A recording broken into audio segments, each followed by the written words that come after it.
ओम नमः शिवाय। स्वागत है दोस्तों आप सबका आपके चैनल जी जायसवाल यूट्यूब स्टोरी में। दोस्तों आज हम लेकर के आए हैं शिव पुराण श्री रुद्र संहिता के पंचम खंड के 11वें अध्याय से 15वें अध्याय तक। आइए दोस्तों हम आगे बढ़ते हैं और कथा की शुरुआत करते हैं। व्यास जी बोले, हे सनत कुमार जी, आप परम शिव भक्त हैं और ब्रह्मा जी के पुत्र हैं। आप मुझे अब यह बताइए कि जब त्रिपुर नष्ट हो गए तब देवताओं ने क्या किया, मैं कहाँ चला गया? भगवान इन बातों के बारे में सविस्तार मुझे बताइए। व्यास जी का प्रश्न सुनकर सृष्टिकर्ता भगवान ब्रह्मा के पुत्र सनत कुमार जी बोले, हे महर्षि, जब भगवान शिव ने त्रिपुरों को उनके स्वामियों के साथ जलाकर भस्म कर दिया तब सभी देवता बहुत प्रसन्न हुए, क्योंकि उन्हें अपने संकट और भय से मुक्ति मिल गई थी। परंतु जब सब देवताओं ने त्रिलोकीनाथ भगवान शिव की ओर देखा तो अत्यंत भयभीत हो गए। उस समय भगवान शिव ने रुद्र रूप धारण कर रखा था। वे करोड़ों सूर्यों के तेज के समान प्रकाशित हो रहे थे। उनके दिव्य तेज से सारी दिशाएं आलोकित हो रही थी। भगवान के इस रौद्र और प्रलयंकारी रूप को देखकर कोई भी उनसे कुछ कहने का साहस नहीं जुटा पाया। सब नत मस्तक खड़े हो गए। यहाँ तक कि श्री हरि और ब्रह्मा जी भी शिव जी के इस रूप को देखकर आतंकित हो गए थे। कोई भी भगवान शिव के सम्मुख मुंह नहीं खोल पाया।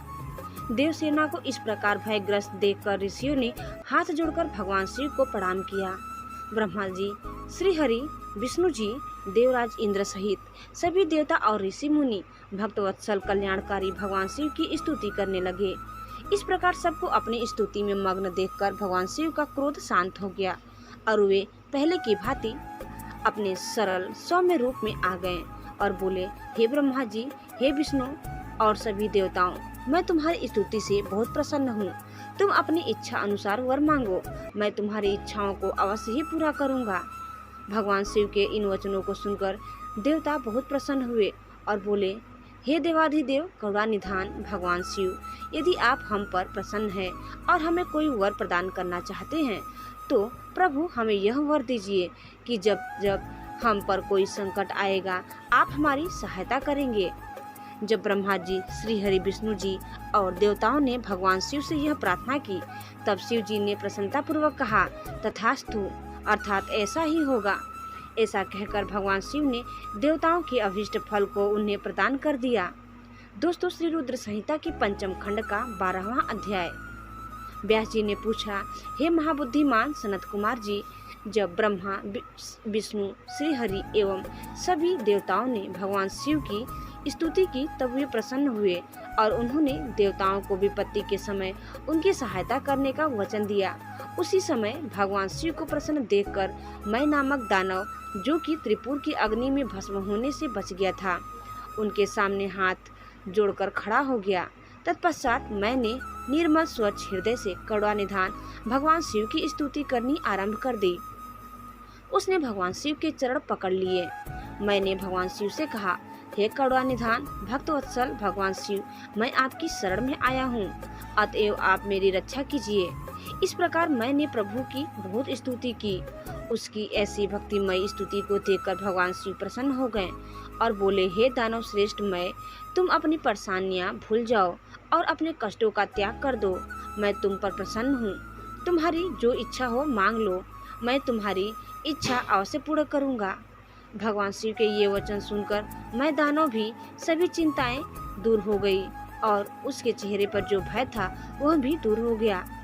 तब वह बोला, हे देवाधिदेव, यदि आप मुझ पर प्रसन्न हैं और मुझे कुछ वरदान देना चाहते हैं तो मुझे अपनी शाश्वत भक्ति प्रदान कीजिए। मैं आपके मित्रों से सदैव मित्रता रखूं और आपके शत्रु मेरे भी शत्रु हो। मैं सभी प्राणियों से प्रेम और दया से मिलूं। मुझ में सदैव विनम्रता विद्यमान रहे। मुझ में कभी भी आसुरी प्रवृत्ति का उदय न हो। मैं सदैव आपके चरणों का ध्यान करता रहूं। कोई भी मुझे मेरे भक्ति मार्ग से हटा न सके। मैं दानव की इस प्रकार की प्रार्थना सुनकर भक्तवत्सल भगवान शिव प्रसन्न होकर बोले, तुम मेरे भक्त हो, इसीलिए तुम में कभी कोई विकार नहीं आएगा। तुमने जो कुछ मांगा है वह तुम्हें अवश्य प्राप्त होगा। तुम सदैव मेरे अनन्य भक्त बने रहोगे तथा मेरी विशेष कृपा तुम पर रहेगी। अब मैं तुम्हें भीतर लोक जाने की आज्ञा प्रदान करता हूँ। तुम वहीं पर निर्भर होकर मेरी भक्ति में मगन रहो। भगवान शिव की आज्ञा मानकर मैं दानव वहाँ से सब देवताओं व अपने आराध्य भगवान शिव को प्रणाम कर वितल लोक चले गए। तत्पश्चात देवाधिदेव भगवान शिव भी देवी पार्वती सहित वहाँ से अंतर्ध्यान हो गए। त्रिलोकीनाथ भगवान शिव के वहाँ से अंतर्ध्यान होते ही उनके अभिष्ट कार्यों को पूरा करने के लिए उपलब्ध कराए गए साधन जैसे उनके धनुष, बाढ़, रथ आदि भी वहाँ से अदृश्य हो गए। तब वहाँ उपस्थित ब्रह्मा जी, श्री हरि, विष्णु, देवराज इंद्र व अन्य सभी देवता व ऋषि मुनि भी हर्षपूर्वक अपने आराध्य भगवान शिव का गुणगान करते अपने अपने लोकों को चले गए। भगवान शिव के इस रुद्र रूप का स्मरण करने से शत्रुओं का विनाश होता है। महर्षि जीव के सबसे भारी शत्रु और कोई नहीं, उसके मनोविकार ही तो हैं। इनके वशीभूत होकर जीव अपने लक्ष्य से भटककर नष्ट हो जाता है। ऐसा करके वह अपने इन लोक के साथ साथ परलोक को भी बिगाड़ता है। भगवान शिव आशुतोष हैं। उनकी लीलाओं को सुनने से समस्त पापों का नाश होता है और सभी अभीष्ट वस्तुओं की प्राप्ति होती है। महर्षि, इस प्रकार मैंने तुम्हें तारकाक्ष, कमलाक्ष और बिंधुनमाली नामक तीनों महाअसुरों का संहार करने वाली भगवान शशिमौली शिव शंकर जी की लीलामय कथा सुनाई है। दोस्तों, श्री रुद्र संहिता के पंचम खंड का 13वां अध्याय। व्यास जी बोले, हे ब्राह्मण, आपने मुझ पर कृपा करके मुझे भगवान शिव के अनेक चरित्रों को बताया है। अब मैं आपसे एक और कथा जानना चाहता हूँ। मैंने पूर्व में सुना था कि भगवान शिव ने जलंधर का वध किया था। कृपा कर मुझे इस कथा के बारे में भी बताएं। सूत जी बोले, जब व्यास जी ने महामुनि से इस प्रकार पूछा तो सनत कुमार जी बोले, हे महामुनि, एक बार की बात है कि देवगुरु बृहस्पति और देवराज इंद्र भगवान शिव के दर्शन करने के लिए कैलाश पर्वत पर गए। तब भगवान शिव ने अपने भक्तों की परीक्षा लेने के विषय में सोचा। उन्होंने मार्ग में उन्हें रोक लिया। कैलाश पर्वत के रास्ते में ही वे अपना रूप बदलकर तपस्वी का वेश धारण करके बैठ गए। जैसे ही देवराज इंद्र वहां से निकले, उन्होंने तपस्वी से पूछा कि भगवान शिव अपने स्थान पर ही हैं या कहीं और गए हैं। यह पूछकर उन्होंने तपस्वी से उनके नाम आदि के विषय में भी जानना चाहा, परंतु तपस्वी रूप में शिव जी चुप रहे और कुछ न बोले। उन तपस्वी को इस प्रकार अपने प्रश्न के उत्तर में चुप देखकर देवराज इंद्र बहुत क्रोधित हुए। वे बोले, अरे मैं तुमसे पूछ रहा हूँ और तू है कि उत्तर ही नहीं दे रहा है। जब तपस्वी ने पलटकर पुनः उत्तर नहीं दिया, तब इंद्र ने हाथ में वज्र लेकर तपस्वी रूप धारण किए भगवान शिव पर आक्रमण कर दिया, परंतु शिव जी ने तुरंत पलटवार करते हुए इंद्र के हाथ को पीछे धकेल दिया। तब क्रोध के कारण शिव जी का रूप प्रज्वलित हो उठा और उस तेज को देखकर ऐसा प्रतीत होता था कि यह तेज सब कुछ जलाकर भस्म कर देगा।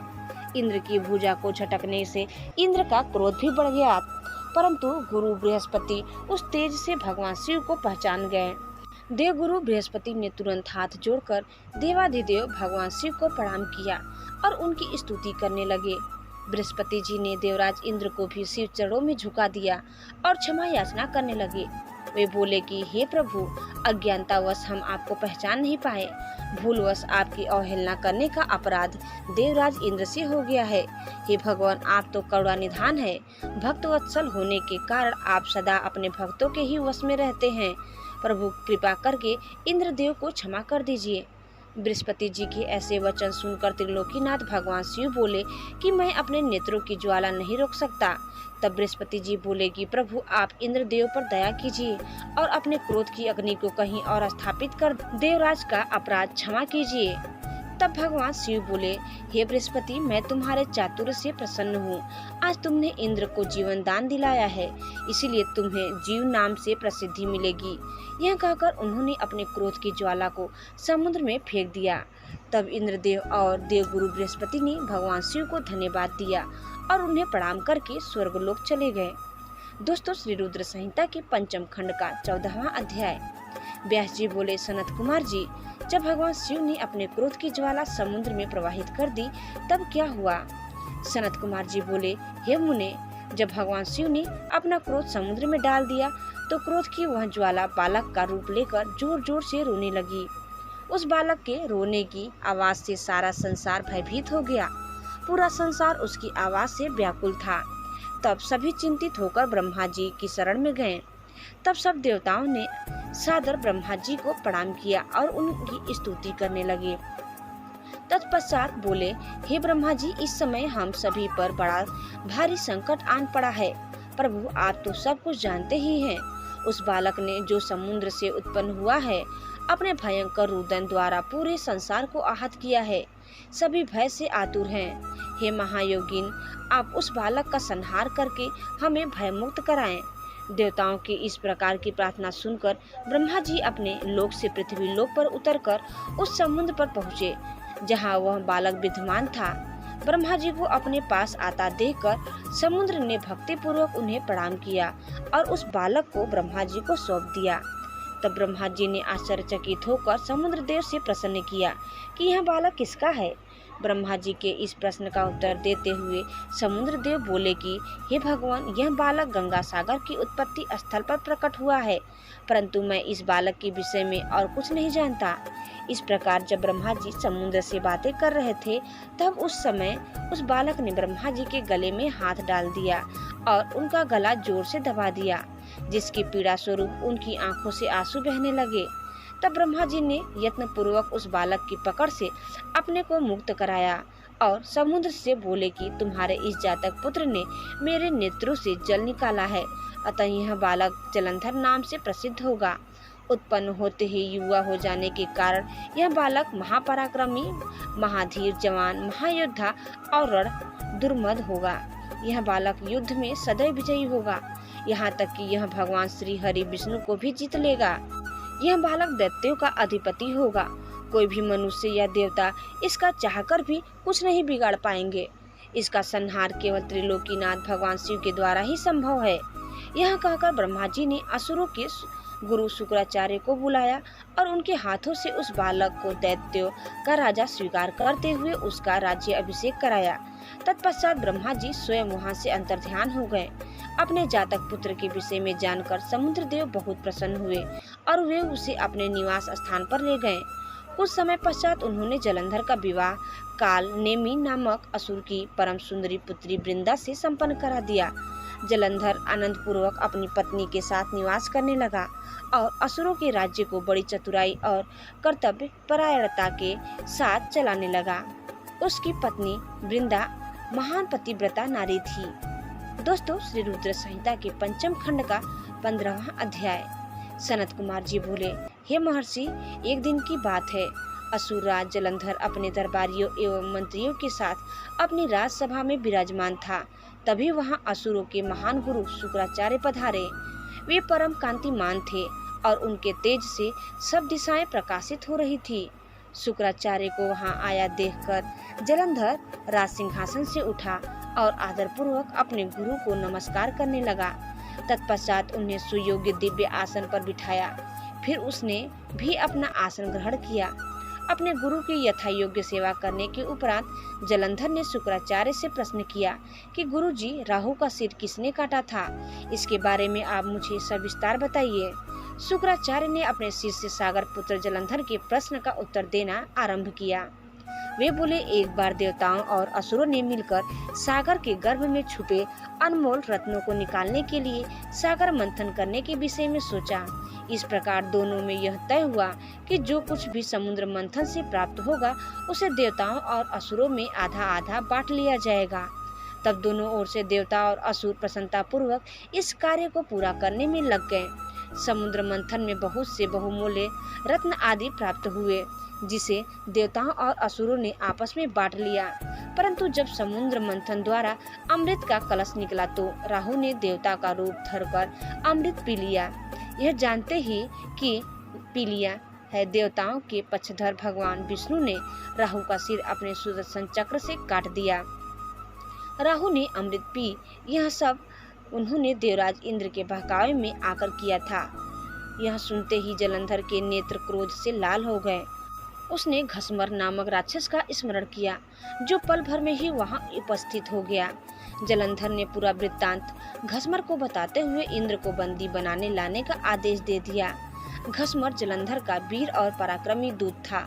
वह आज्ञा पाते ही इंद्रदेव को लाने के लिए वहां से चला गया। देवराज इंद्र की सभा में पहुंचकर जलंधर के दूत ने अपने स्वामी का संदेश इंद्र को सुना दिया। वह बोला कि तुमने मेरे स्वामी जलंधर के पिता समुद्र देव का मंथन करके उनके सभी रत्नों को ले लिया है। तुम वह सभी रत्न लेकर और अपने अधीनस्थों के साथ मेरे स्वामी की शरण में चलो। घसमर के वचन सुनकर देवराज इंद्र अत्यंत क्रोधित हो गए और बोले कि उस सागर ने मुझसे डरकर अपने अंदर सभी रत्नों को छुपा लिया था। उसने मेरे शत्रु असुरों की भी मदद की है और उनकी रक्षा की है। इसलिए मैंने समुद्र के कोष पर अपना अधिकार किया है। मैं किसी से नहीं डरता हूँ। जाकर अपने स्वामी को बता दो कि हिम्मत है तो इंद्र के सामने आकर दिखाओ। देवराज इंद्र के ऐसे वचन सुनकर जलंधर का घसमर नामक दूत वापस लौट गया। उसने अपने स्वामी जलंधर को इंद्र के कथन से अवगत कराया। यह सुनकर जलंधर के क्रोध की कोई सीमा न रही और उसने देवलोक पर तुरंत चढ़ाई कर दी। अपने वीर पराक्रमी असुर सेना के साथ उसने देवराज इंद्र पर आक्रमण कर दिया। उनके युद्धों के बिगुल से पूरा इंद्रलोक गूंज उठा। चारों ओर भयानक युद्ध चल रहा था। मार काट मची हुई थी। मृत सैनिकों को देवताओं के गुरु बृहस्पति और दैत्यों को गुरु शुक्राचार्य मृत संजीवनी से पुनः जीवित कर रहे थे। जब किसी भी प्रकार से उन्हें युद्ध में विजय नहीं मिल रही थी तो जलंधर ने अपने गुरु शुक्राचार्य से प्रश्न किया कि हे गुरुदेव, मैं रोज युद्ध में देवताओं के अनेक सैनिकों को मार में गिराता हूँ, फिर भी देवसेना किसी भी तरह कम नहीं हो रही है। मेरे द्वारा मारे गए सारे देवगण अगले दिन फिर से युद्ध करते हुए दिखते हैं। गुरुदेव, मृत्यु को जीवन देने वाली विद्या तो आपके पास है, फिर देवता कैसे जीवित हो जाते हैं?